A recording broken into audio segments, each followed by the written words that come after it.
watch symposium I'm Austin. All right, so I've been wearing this Timex since I dropped off the Explorer 2 at the Rolex Service Center. Or I guess I should say the AD that'll send it to the Rolex Service Center. And this was one of my grandfather's watches. This was his last one. And it's a 1970s Timex, and the styling is pretty interesting. I mean, it's a white dial, so it sort of reminds me of my Explorer 2. But check out the numerals. They're very blocky. The 10, the 8, the 6. And it almost looks like digital numerals. So I'm not sure the exact year this came out, but this very well could have come out around the time of digital clocks, and for that reason have sort of a digital, sort of maybe at the time a futuristic look to it. But this day and time it does have the 70s aesthetic with that watch case and those numerals. Anyway, I'm gonna leave that here and be wearing this for the next week. And let's wind it up. Now we leave for Fukuoka today, and so I need to wind this and set it.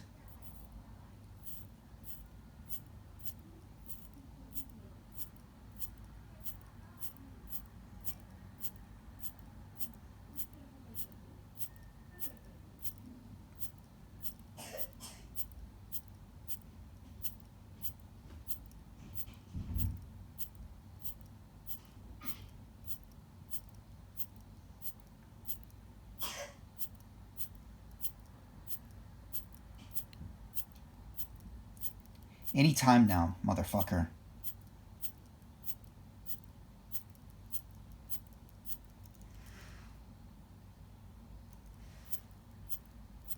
All right, there it goes. All right, so yeah. All right, so let's set it now.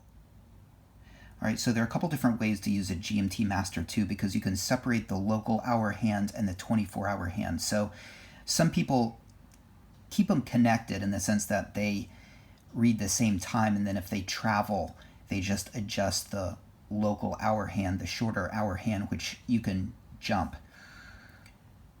In that sense, you don't have to use the rotating bezel, or you can use it the way I use my Explorer 2, and you can set the 24-hour hand to another time zone. I use the Eastern Standard Time in the United States time zone. Let's go ahead and stop that second hand. And then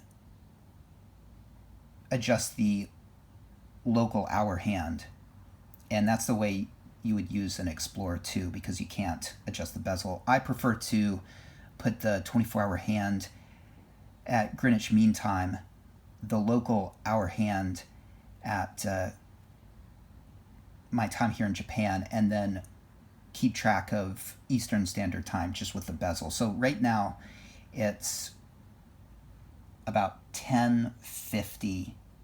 Well, I'm looking at my grandfather's watch, and it's about 10:40, almost 10:48 in London.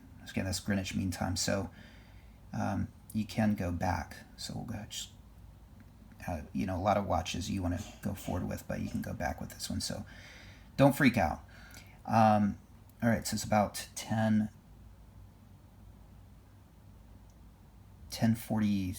10:48, and there we go. So that's Greenwich Mean Time, and go ahead and start it, and then adjust the local hour hand. Just pull it out one. And it's the 18th. So you can go forward, but we're going to go back.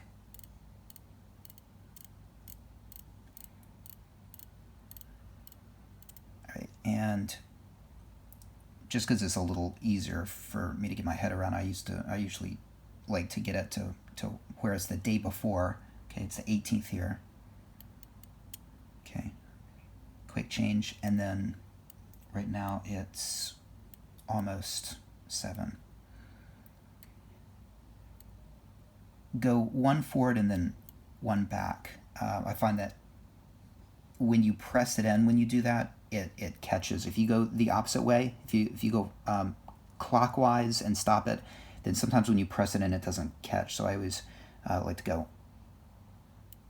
1 forward past the time you're trying to get to, and then 1 back. And you can see that the second hand is continuing to go around. So if you adjust this local jump hour hand on a plane, it's not gonna affect the seconds. Okay, all right, good enough. Now, to keep track of the time in the United States. All right, and so to adjust it to Eastern Standard Time, I just need to remember that the 19 on the bezel needs to align to the 12 on the dial. So there you go. So that's set to Eastern Standard Time, the 24-hour hand, and the local hour hand is set to the time here in Japan. And if I get tired of this, sort of cockeyed look, I can just put it back to Greenwich Mean Time. And if I want to know what time it is on the East Coast, just remember to get that 19 on the bezel aligned with the 12 on the dial. And I guess the good thing about this is you can remember a few other time zones, like for example in California, and California I think is 3 hours behind, the East Coast. So just count over. So that should be the time in California. All right, but we'll keep it to East Coast time. All right, there we go. So.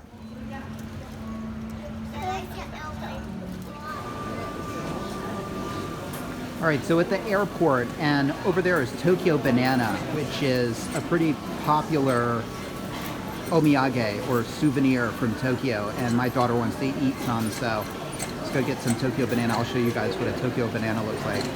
Hi. 483円ですね。はい、1000円お預かりいたします。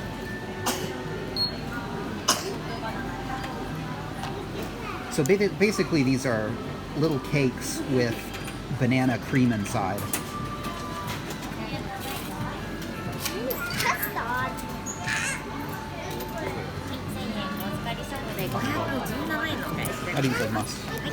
Come on.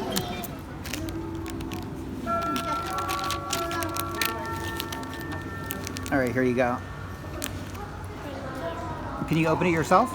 Yeah.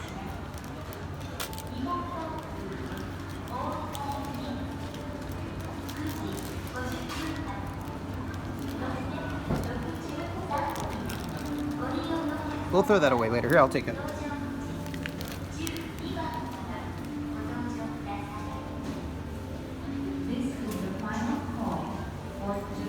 No, okay, well, I know you want to lick that, don't you? Let's resist. There we go, okay. All right, so take a bite of it. I want to see the inside of that Tokyo Banana. Thank you. Here, let's see.